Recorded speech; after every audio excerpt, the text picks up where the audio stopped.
You can mentor someone in a matter of minutes. It doesn't have to be a lifelong, career-long mentorship for it to have huge impact on a girl. 5 minutes with her, sharing an anecdote, sharing a story, and her world has changed. And she will, in turn, pay it forward. 91% of the girls in our last survey said that higher confidence is directly related to mentorship. And they didn't mean in terms of decades-long mentorship. They meant moments. They meant interactions with women who remember what it's like to be a teenage girl. And that part's, I think, the largest sort of source of joy for me. Illana Raia is a recovering attorney. I hope I'm allowed to say that. Who has started a company called Être years ago, which, if any of you remember your French from high school or college, it's to be. But before we get any further into Illana's mentoring business, allow me the distinct pleasure of welcoming her and thanking her for being our guest. Welcome, Illana. Thank you so much for having me. I want to get right to the heart of the matter.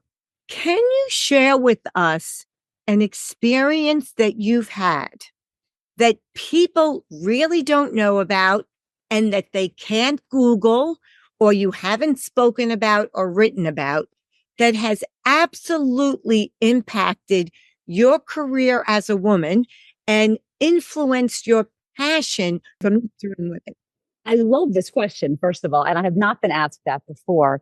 But we're going to dive right in because I meant it when I said, ask me anything. I think it's hard to find out from Google or any other source what people's first mentors really meant to them. And I can remember distinctly walking into my first law firm. I was with Skadden Arps, which is a huge law firm in New York, and I wasn't a summer associate there. So for what that means is I walked in right after law school. I didn't know anybody. I had never had a summer spot there. I had never been an intern. I walked in blind, and the mentor who was assigned to me, who actually stayed my mentor for years and years afterwards, they physically had to say, you need to rotate somewhere else because we worked so well together, was a woman. There were very few women in the department I was in. And the thing I remember most was just watching her walk into a room, watching her take care of a client, watching her go toe to toe with someone when she didn't like the answer she was getting. She didn't like the wording the other side was giving. And I remember thinking, I wish I could just absorb it. I couldn't stand there and write it all down, but she shaped me, and I'd be such a different person if I hadn't had this woman, Nancy Lieberman, as my mentor. She has sadly since passed away, but she was larger than life. And it was one of the most impactful moments and then years worth of moments watching her do what she did so well. Oh my goodness. That is a great story. I knew a Nancy Lieberman, but I think she was a basketball player. Yes, she's a coach. Yes. But I do have to ask you, what was the one thing that you could put your finger on as a young green attorney in even I know that law firm, and I don't know that many law firms. What was it that she did where she could command a presence, have executive presence, be able to push back and maintain respect? Because we know when we're assertive, we're called the B word, right? But there's a little bit of different rules. So what would you say the one thing was that she imparted on you, whether she said it or you just watched her? He was disarmingly strong. Mm-hmm. He walked in and she wasn't instantly on her muscle. She wasn't instantly confrontational, but she was disarmingly strong. She could say it in the nicest way while she was talking about something else that had nothing to do with the deal, but still making absolutely clear that this was going to go the way she wanted it to go. She had done her homework.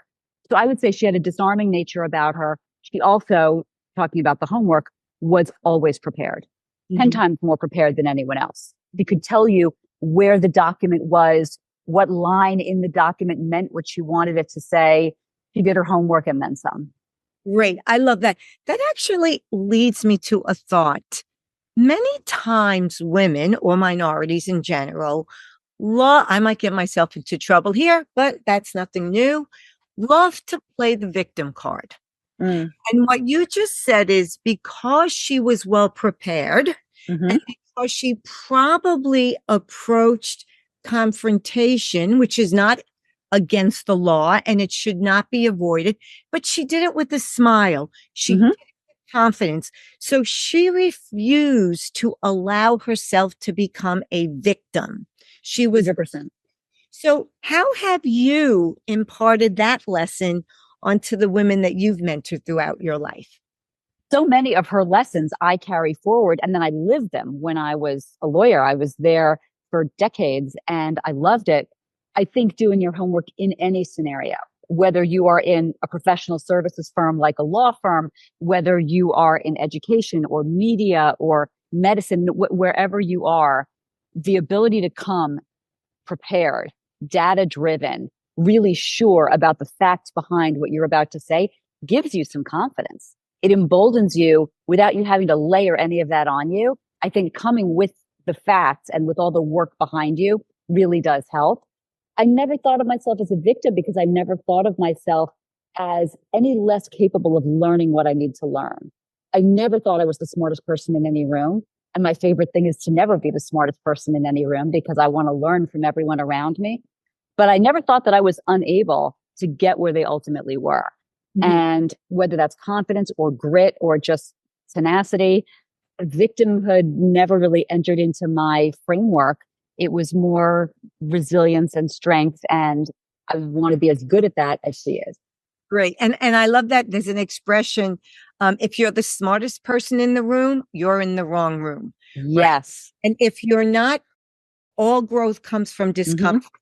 So if you don't know it, you will find out because you had the confidence that you would find out. And quite frankly, we can all find information out.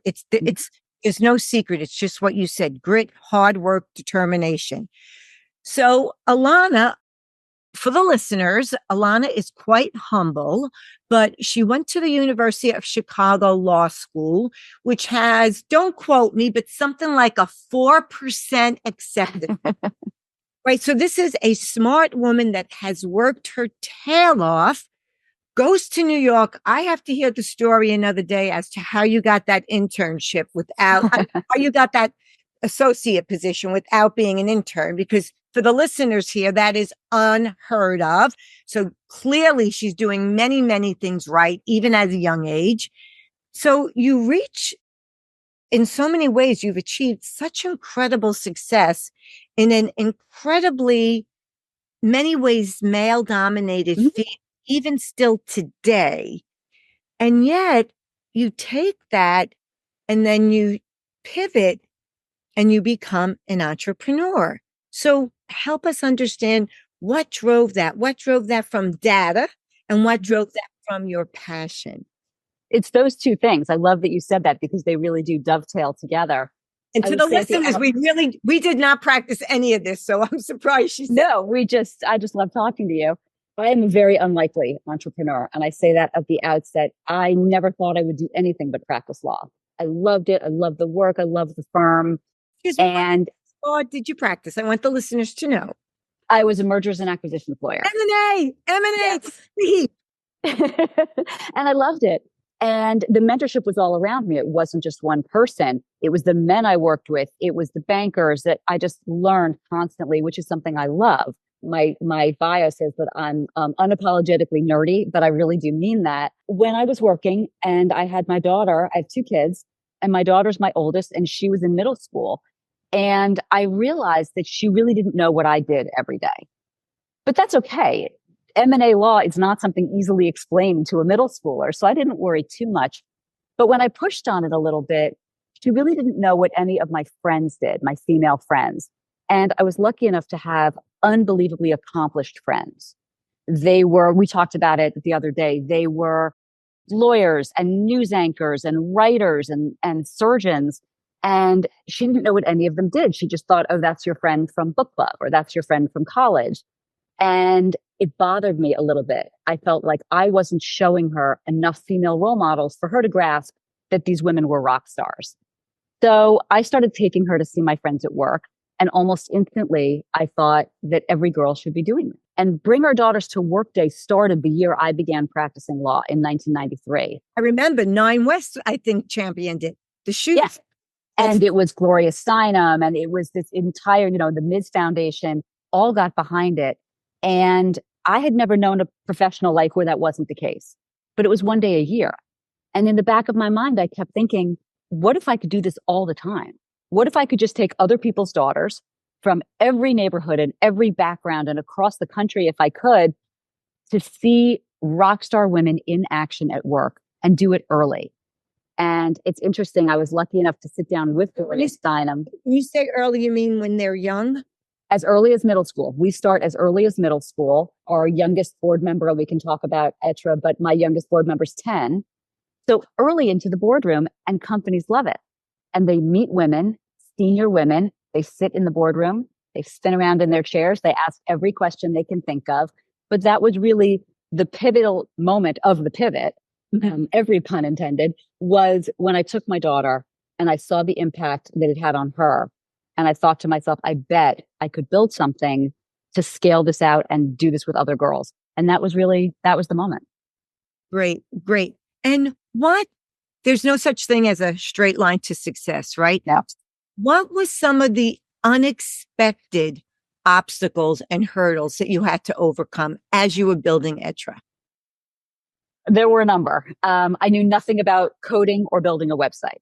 Nothing. I had had a giant and spectacular IT department at my disposal my entire life. I started taking classes at General Assembly, $10 a class, $20 a class to learn how to build a website. So the lack of a tech background was big. I wanted to self-fund it in the beginning. I had worked a long time and I was lucky to be able to start that way, but I didn't want to instantly make it a nonprofit. I didn't know what it was going to be yet. So the actual choice of structure, and for the entrepreneurs out there who are listening, I'll put my legal hat on for a minute, but the difference between being a for-profit company or a nonprofit changes the rules, changes the requirements.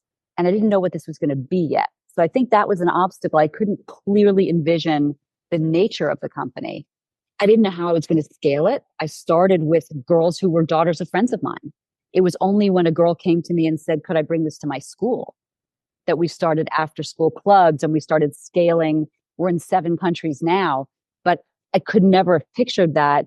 And I didn't think about employing the schools early enough. It was one of my girls who said it. Mm-hmm. So a lot of the things I couldn't imagine how fast it was going to grow or what it was going to be.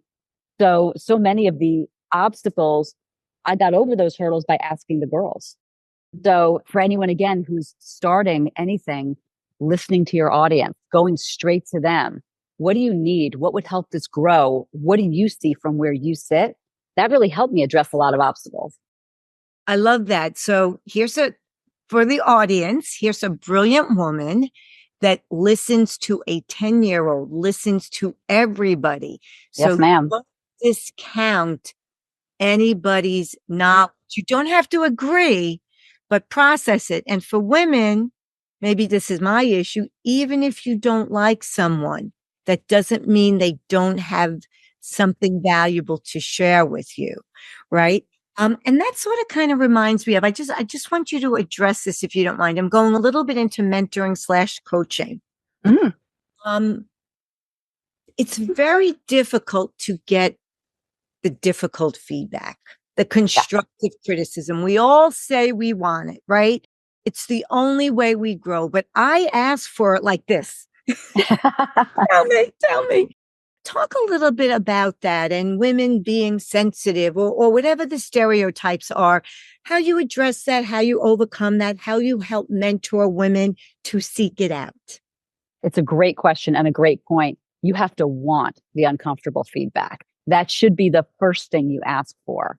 When I first launched Être, the first week that I started, I sent a cold email out every day to a woman I didn't know. And it was 3 lines long. And it simply said, this is what I'm doing. I'm very new in the space and I would love your feedback, good or bad. And the part or bad was actually italicized. I wanted to know what I was doing wrong. I wanted to know where I was stumbling early. The earlier, the better. I think seeking out that uncomfortable conversation where you don't need to be told you're doing a good job. Hopefully, if you're doing a good job, that just is what's expected and you move along. But finding out early and quickly and in person, if you can, what should change? Where am I falling down on the job? What am I not delivering that you really need?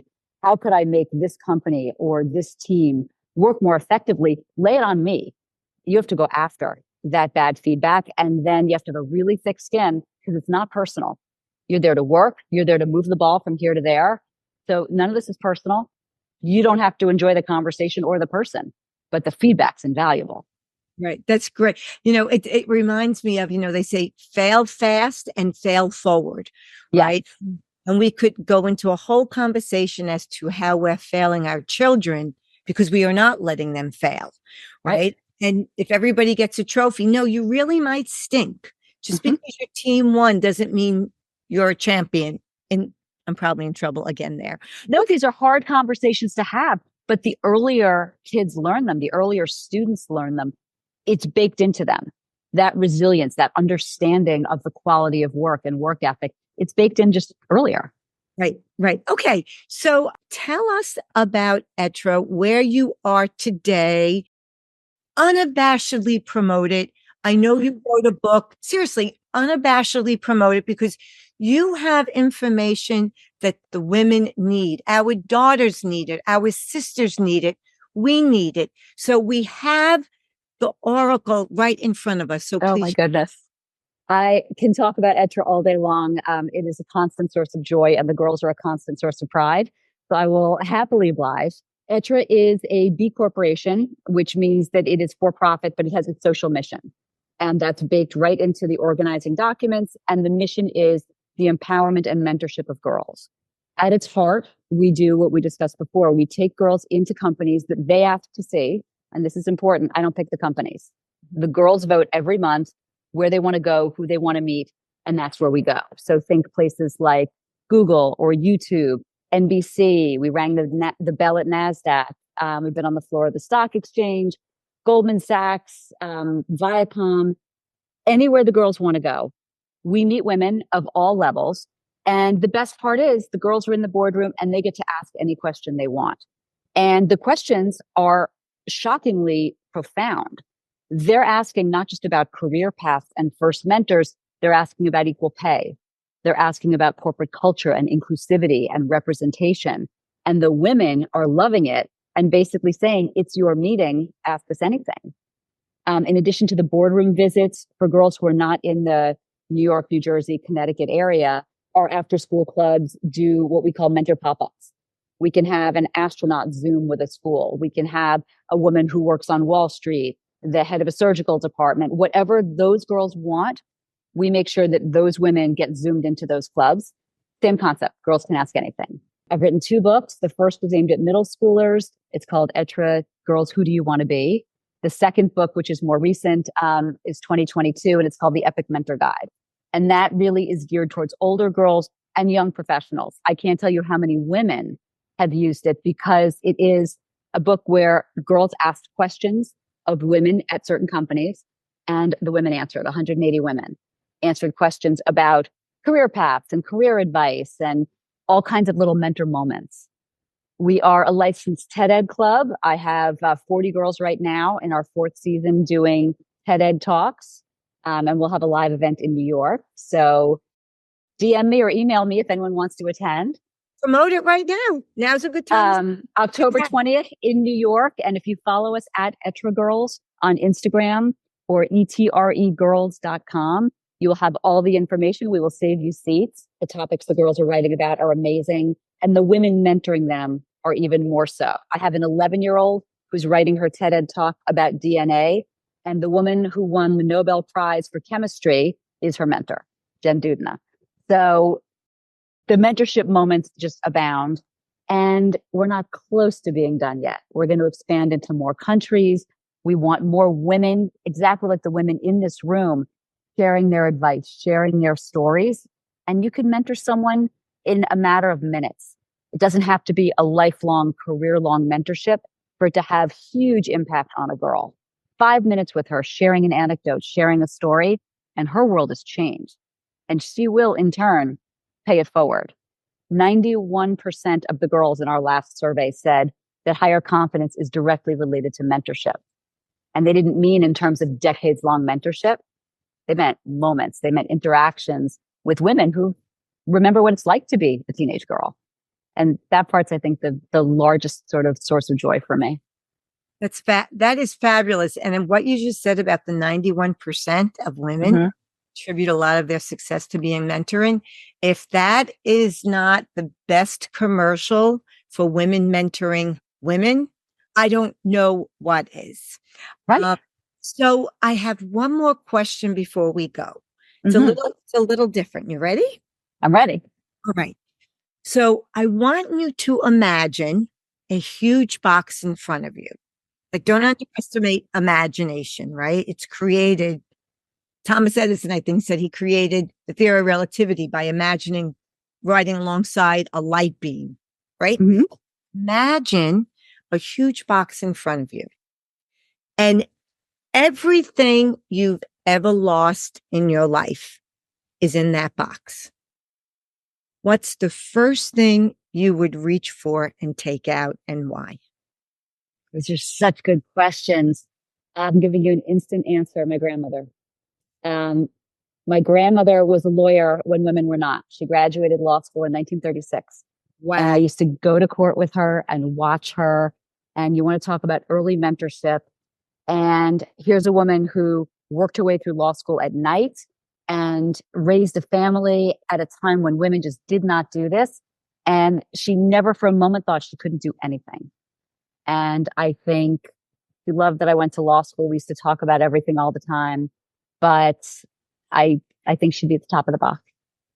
Fantastic. Illana, thank you so much for being our guest tonight. I know you are literally traveling the world, setting the world on fire, mentoring people, growing businesses, writing books, and being an inspiration to ourselves, to our daughters, to our friends, to the world. So thank you so much.